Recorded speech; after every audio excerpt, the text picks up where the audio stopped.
Bonjour chers frères et sœurs, je vous salue, chers frères en Jésus-Christ. Bon, ce sujet que j'aborde concerne un aspect de l'histoire de la chrétienté en Europe. Ça concerne l'ordre du temple, ce qu'on va appeler les Templiers. Je suis sûr que beaucoup de chrétiens ont entendu comme ça parler, on dit les Templiers, mais ils ne connaissent pas l'histoire de ces Templiers-là. Alors donc je voudrais l'aborder ici. Là, c'est vraiment très historique. C'est très historique, je le reconnais. Alors, donc, je vais intituler ce que le chrétien doit savoir de l'ordre du temple, ou l'ordre des Templiers. Alors, on appelait ça l'ordre du temple. Voilà. Alors, il faut dire que l'ordre du temple, disons, est apparu autour de 1118. Et ces 9 chevaliers, bon, les chevaliers étaient des nobles au sein de la noblesse européenne, en Occident. Il y avait plusieurs strates de noblesse, les chevaliers, les choses, les barons, les comtes, les vicomtes, etc., jusqu'au duc, et puis au prince, et puis au roi. Mais donc, c'était 9 chevaliers qui ont voulu,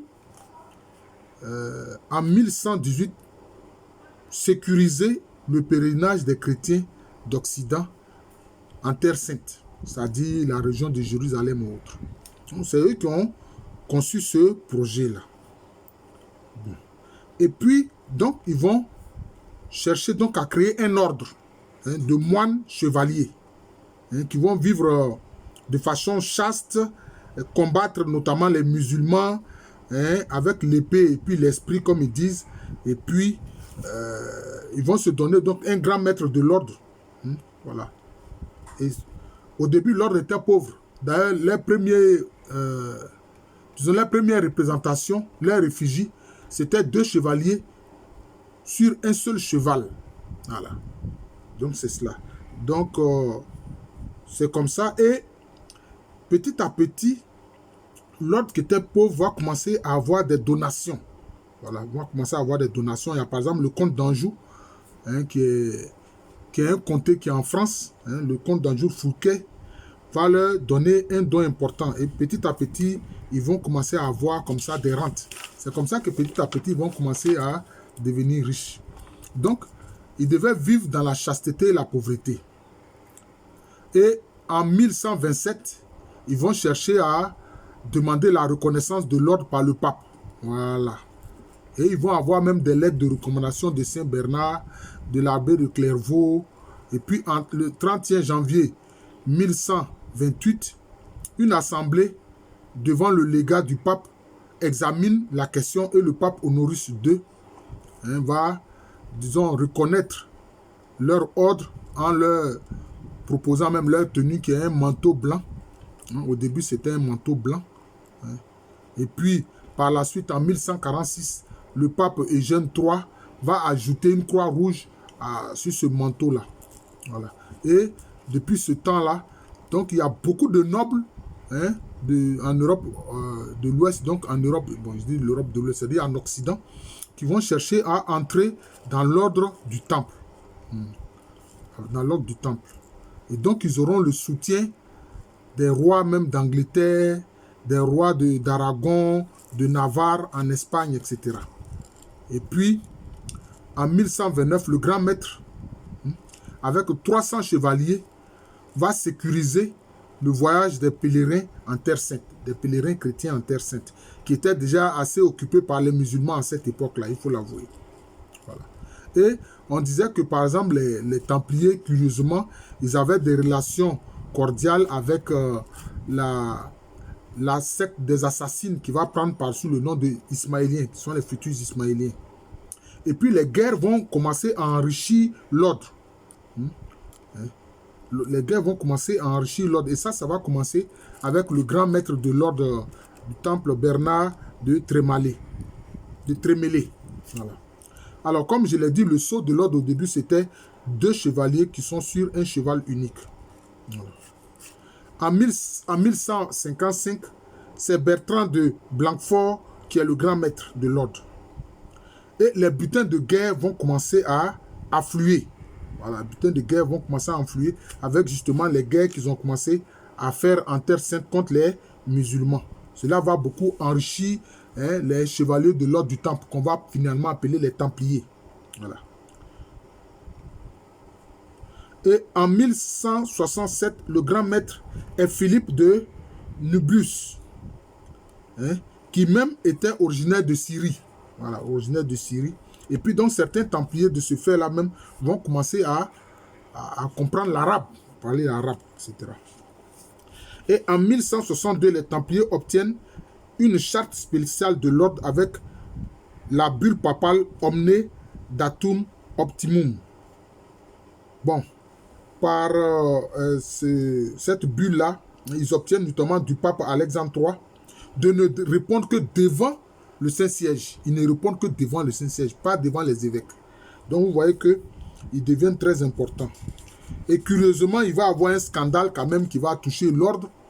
C'est-à-dire qu'en 1184, il y a un templier anglais du nom de Robert de Saint-Albans qui va renier sa foi chrétienne et qui va se rallier au calife des musulmans qu'on appelle Saladin. Voilà. Ça a été vraiment un scandale. Et puis, il y a eu l'épisode des guerres de Saladin, le calife musulman, contre les croisés. Et il y aura une importante bataille en 1187. Et là, beaucoup de croisés, donc ceux qui faisaient les croisades, oh, Jésus-Christ ne veut pas qu'on tue les gens. Il n'envoie pas quelqu'un tuer, il dit de prêcher. Et il va y avoir plus de 3000 chrétiens d'Occident, des croisés qui vont être faits prisonniers. Et voilà. Et beaucoup seront décapités parce que Saladin leur demandait d'abjurer leur foi chrétienne pour se convertir à l'islam, ce que beaucoup vont refuser et ils vont être décapités pour la plupart. Bon, mais ce n'est pas tous qui seront décapités, on le verra, parce qu'il y a certains qui vont devenir musulmans et qui vont former une tribu qu'on va appeler la tribu Salibiya, c'est-à-dire les croisés. En arabe, Salibiya, ça veut dire les croisés, qui vont s'installer au nord de l'Arabie. C'était à l'époque où le grand maître de l'ordre des Templiers se nommait Gérard de Ridefort. Gérard de Ridefort. Et la richesse de l'ordre du Temple faisait qu'ils avaient près de 7000 domaines qu'on appelait improprement comme ça les temples. C'était des châteaux, c'était des terres, etc. Et ils avaient donc des propriétés un peu partout, en France, en Angleterre, au Portugal, en Castille, en Espagne, en Écosse, en Irlande, en Allemagne, en Italie, en Sicile, etc. Donc, ils avaient de très grands biens. Voilà. Et donc, après cette bataille de 1187, alors que les sièges d'enseignement étaient à Jérusalem, donc ils vont déplacer les sièges pour l'installer à Paris. Voilà. Donc, comme je l'ai dit, leurs édifices, leurs biens étaient appelés temples. Et en 1306, le roi de France, Philippe le Bel, même aura à se réfugier dans un de leurs temples parce qu'il fuyait une meute. Mais ce roi, c'est lui qui sera leur bourreau par la suite, comme on va le voir.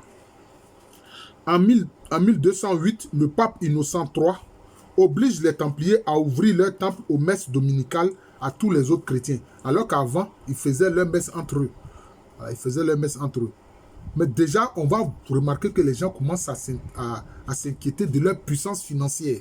Voilà, de tous les biens qu'ils possèdent. Alors qu'individuellement, ils vivent dans la chasteté, la pauvreté et l'obéissance. Voilà, individuellement. Mais l'ordre, même en tant qu'organisation, était très riche. Voilà. Et cette richesse-là même inquiétait, comme je dis, les rois. Déjà en 1252, on va voir le roi d'Angleterre, Henri III, qui a exprimé publiquement la volonté de mettre la main sur les biens de l'ordre. Mais bon, il n'y parviendra pas. Et on va voir que c'est le XIVe siècle qui sera le moment, la période de la chute de l'ordre du Temple. Alors, l'ordre était composé de trois éléments. Il y avait les chevaliers, les chapelains et puis les frères Païs. Les frères Païs. Voilà. Il y avait donc des rites pour entrer dans l'ordre. Ça se basait sur l'obéissance, la chasteté, la pauvreté, etc. Le fait de dire qu'on va combattre pour le Christ, alors que le Christ n'a pas dit de combattre avec des épées et tuer des gens, non. Mais malheureusement, c'était ça, le problème des croisades avec les chrétiens d'Occident. Voilà, c'est ça. Ils ont fait des choses que le Christ réprouve. Le Christ est contre la violence. Mais ceux-là, ils ont protesté qu'ils faisaient les croisades pour le Christ, alors qu'en réalité, ils cherchaient le butin. C'est ça les faits. Il faut qu'on se dise la vérité. Hein. Et malheureusement, les papes les ont soutenus dans ça. Les papes ont soutenu les croisades. C'est ça la vérité aussi. Quand on est chrétien, il faut accepter de dire la vérité. Et donc Philippe le Bel, qui était le roi de France, qui lui-même était ruiné, cherchait à s'accaparer ces nombreux biens que possédait l'ordre du Temple. Et il va les accuser de complot, de vouloir comploter contre lui pour faire chuter justement la royauté en France. Ça, c'est ce qu'il a dit. Mais en fait, ce n'était pas vrai. Il n'avait pas de preuves pour cela. Et malheureusement, le pape Clément V ne va rien faire pour défendre l'ordre du Temple. Parce que lui aussi même, il était inquiet de la puissance financière de l'ordre du Temple. C'est d'ailleurs ce qui a amené le pape à demander à ce qu'ils ouvrent leurs églises à tous les chrétiens. Ce qu'ils ne faisaient pas avant. Avant, ils faisaient leur messe entre eux. Voilà. Et à cette époque-là, donc, au XIVe siècle, au début du XIVe siècle, le grand maître de l'ordre du Temple, c'était Jacques de Molay. Et ils vont accuser les Templiers de 10 chefs d'accusation. Et on les accusait de servir l'ordre aussi bien pour des causes de bien comme pour des causes de mal. Ça, c'était la première accusation. La deuxième accusation, c'est que on dit qu'ils ont fait des alliances cachées avec les musulmans. La troisième accusation, c'est qu'on accusait les responsables de l'ordre d'être cruels. Et la quatrième accusation, on les accusait de mépriser l'autorité de l'Église. Mais en fait, c'est venu du fait que le pape qui leur avait donné l'autorité de ne reconnaître que la papauté. Donc, il n'était pas sous l'autorité des évêques. Il n'était pas sous l'autorité des évêques. Et ça, c'est sûr que ça ne plaisait pas aux évêques. Voilà. Donc, c'est pour ça que, bon, on les accuse, n'est-ce pas, de mépriser l'autorité de l'Église. Bon. Et puis, cinquième accusation, on va les accuser de débauche. Voilà. Sixième accusation, on les accuse de crime. Septième accusation, on les accuse de travailler à livrer la terre sainte plutôt aux musulmans. Bon. Huitième accusation, on les accuse de répudier secrètement la foi chrétienne. Alors, neuvième accusation, on les accuse d'utiliser des images qui ne sont pas des images chrétiennes. Et puis, dixième accusation, on les accuse de vice. Et puis, on les accuse d'employer une formule musulmane qui est Ya Allah. Ça dit Ya Allah, ça veut dire Oh Allah. Bon. Et puis, malheureusement, donc, sous la torture, le roi Philippe le Bel va essayer d'obtenir des aveux. Mais bon, c'est sous la torture. Donc, les gens torturés, bon, quand on est torturé, on peut dire n'importe quoi. Hein. Voilà. Et donc, ils étaient persécutés, donc beaucoup vont être pourchassés. Voilà. Vraiment, à partir de 1307, donc au début du XIVe siècle, c'est la chasse aux Templiers en Europe. C'est la chasse aux Templiers en Europe. On les accuse même de renier Dieu, de renier le Christ et de renier la Vierge Marie. Tout ça, il n'y avait pas de preuves contre ça. Et on les accuse d'invoquer Baphomet. Baphomet, qui est un nom qui ressemble à Mahomet. Hein? Et on fait même une représentation diabolique de ce Baphomet-là et on les accuse. Voilà.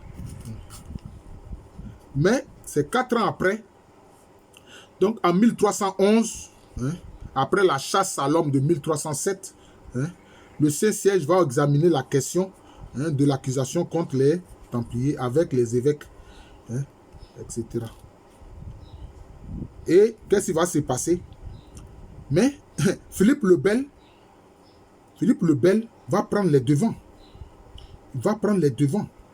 Déjà, il va, dès le 18 mars 1314, qu'est-ce qu'il va faire? Il va brûler vif le grand maître des Templiers, Jacques de Molay, et puis son percepteur qu'on appelle Geoffroy de Charnay. Ils sont brûlés vifs. Ils sont brûlés vifs.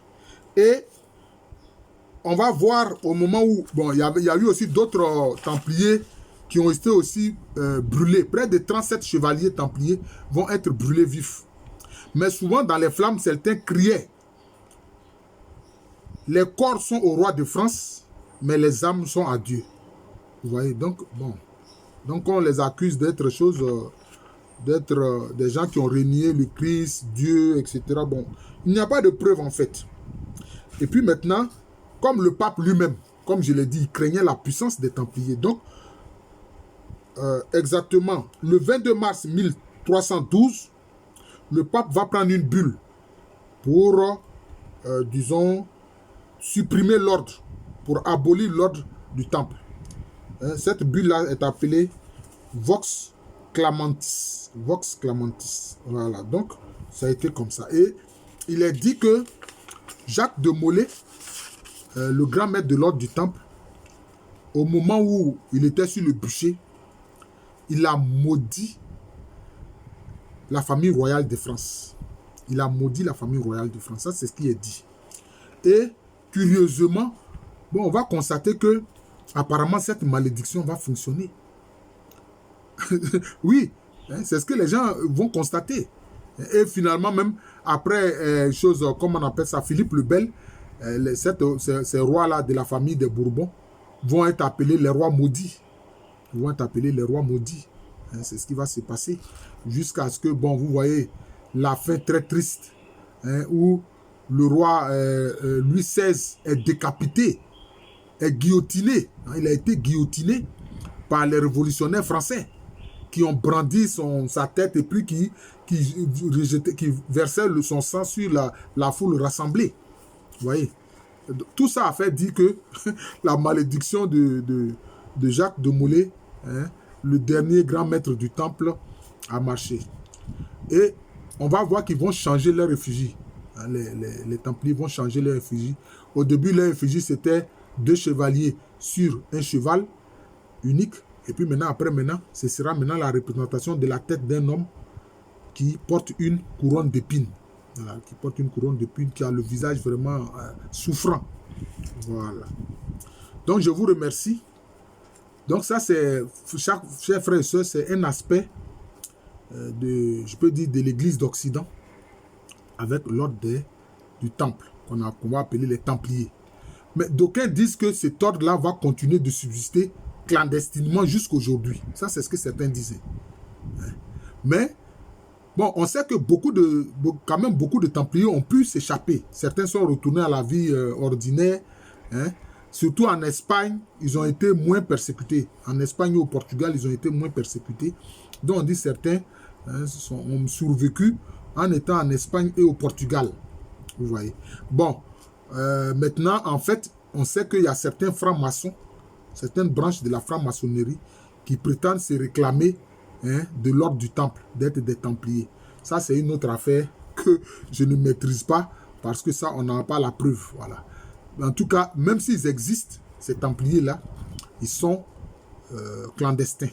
Or, les Templiers, c'était, disons, des chrétiens, des nobles chevaliers qui étaient des guerriers, qui, d'après eux-mêmes, au début, voulaient sécuriser les pèlerinages des chrétiens d'Occident en Terre Sainte. Voilà. Je vous remercie. Je suis le professeur Alou Kwame René, professeur titulaire d'histoire à l'université Félix Houphouët-Boigny, université qui est à Abidjan. C'est en Côte d'Ivoire, un pays situé en Afrique de l'Ouest. Merci encore et bonne journée à tous.